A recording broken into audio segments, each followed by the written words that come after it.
लेकिन अभी तक विहान को ये पता नहीं चला है कि उसने भानुशाली खानदान में किसे ऑफेंड किया है।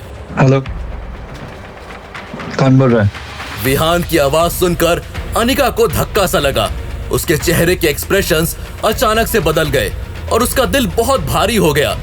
जब भी अनिका विहान को कॉल करती, विहान बहुत ही ज्यादा एक्साइटेड हो जाता था, लेकिन आज उसकी टोन में वो एक्साइटमेंट पूरी तरह से गायब थी। लेकिन क्यों, ये अनिका को समझ नहीं आ रहा था। उसे कुछ पता ही नहीं था। हेलो विहान, मैं अनिका बोल रही हूँ। अच्छा सुनो, वो जो तुमने मुझे ड्रीम लवर नेकलेस गिफ्ट किया था ना, क्या तुम वो एक और अरेंज कर सकते हो? Is it possible for you? क्या तुम उस फेक ड्रीम लवर नेकलेस के बारे में बात कर रही हो? फेक? हाँ, तुम्हें याद नहीं? मैंने तुम्हें फेक ड्रीम लवर नेकलेस ही तो दिया था। तुम्हें वैसा एक और चाहिए?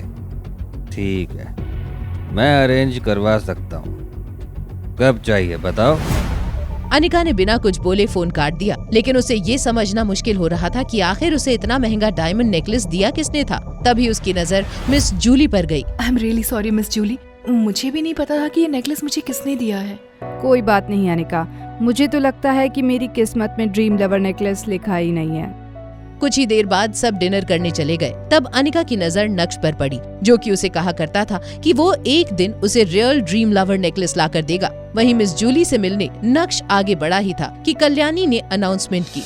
लेडीज एंड जेंटलमैन, क्या मैं आपके 2 मिनट ले सकती हूँ प्लीज? अनिका, सभी को बताओ कि तुमने भानुशाली ग्रुप के साथ कैसे पार्टनरशिप की और तुम्हारी कामयाबी का राज क्या है। पार्टी में मौजूद सबकी नजरें अनिका पर ही थी और नक्श की नजरों के साथ साथ उसका दिल भी जैसे बाहर आया हो। वो अनिका को देखकर ऐसे खुश हो रहा था जैसे हर दफा पहली बार देख रहा हो। तभी अनिका ने जवाब दिया, दरअसल ऐसा कुछ भी नहीं है। उस दिन जब मैं भानुशाली ग्रुप के ऑफिस गई तो मेरी मुलाकात नए सीईओ से हुई ही नहीं। उनकी सेक्रेटरी ने मुझे कॉन्ट्रैक्ट दिया और साइन करने के लिए कहा। क्या? बिना किसी मीटिंग के सीधा कॉन्ट्रैक्ट साइन करवा दिया? इसका मतलब इसने भी भानुशाली ग्रुप के नए सीईओ को नहीं देखा। मैंने तो सोचा था कि ये बहुत काबिल लड़की है, लेकिन अब तो लग रहा है कि ये सिर्फ भाग्यशाली थी। हो ना हो भानुशाली ग्रुप के नए सीईओ ने इस पर दया दिखाकर कॉन्ट्रैक्ट दिया होगा, ना कि इसकी काबिलियत पर। मुझे लगता है कि अगर जावेरी खानदान में से अनिका की जगह कोई और भी जाता तो उसे भी इतनी आसानी से कॉन्ट्रैक्ट मिल गया होता। नवीन सही कह रहा है अनिका, तुम्हें भानुशाली ग्रुप का ये कॉन्ट्रैक्ट बहुत आसानी से मिल गया क्योंकि इसके पीछे नवीन के भी बहुत सारे एफर्ट्स थे। सबसे पहले तो नवीन ही वहाँ गया था, तो उसने तो अपना और जावेरी खानदान का परचम पहले ही लहरा दिया था।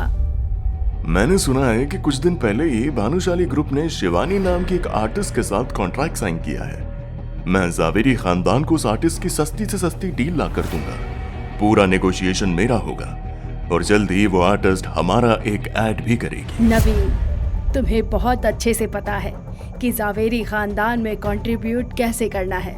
मैं देख चुकी हूँ कि तुम क्या कर सकते हो, इसलिए आगे की सारी जिम्मेदारी तुम्हें देती हूँ। अनिका को मैम्बो अंकल से तो नहीं, लेकिन अपनी दादी से बहुत उम्मीदें थी और उनकी इन बातों ने अनिका के दिल पर बहुत ठेस पहुँचा दी थी, जो अपने बेटे की इतनी तारीफ कर रही थी और उसने कुछ काम भी नहीं किया था।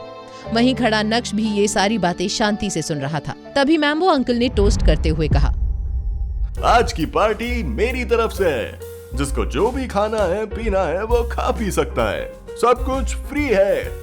आज हम दिल खोल कर नाचेंगे, यहाँ से कोई भी सोबर नहीं जाएगा आज। रात भर पार्टी करने के बाद जब मैम्बो अंकल ने वेटर से बिल मंगवाया और अपना गोल्डन कार्ड उसे थमाया, तो वेटर की बात सुनकर उनके होश उड़ गए। उनका सारा नशा एक झटके में मानो उतर गया हो। सर, आपका कार्ड डिक्लाइन बता रहा है। क्या बकवास कर रहे हो? बिल कितने का बना है? सर 20 करोड़। 20 करोड़ का बिल सुनकर मैम्बो अंकल के पैरों तले से जमीन खिसक गई। वो पार्टी में बिना तमाशा किए इस सोच में डूबे हुए थे कि वो आखिर इतने बड़े बिल की पेमेंट करें कैसे। क्या मैम्बो अंकल भर पाएंगे 20 करोड़ रुपए का बिल, या करेंगे जिंदगी भर रेस्टोरेंट के बर्तन साफ? क्या अभय करेगा मैम्बो अंकल की हेल्प, या लेगा अनिका की बेइज्जती का बदला?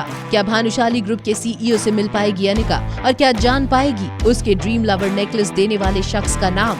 ये जानने के लिए देखिए अगला एपिसोड सिर्फ पॉकेट एफएम के यूट्यूब चैनल पर। और इंस्टा एम्पायर के सारे एपिसोड्स को सुनने के लिए डिस्क्रिप्शन में दी गई लिंक से डाउनलोड कीजिए पॉकेट एफएम ऐप।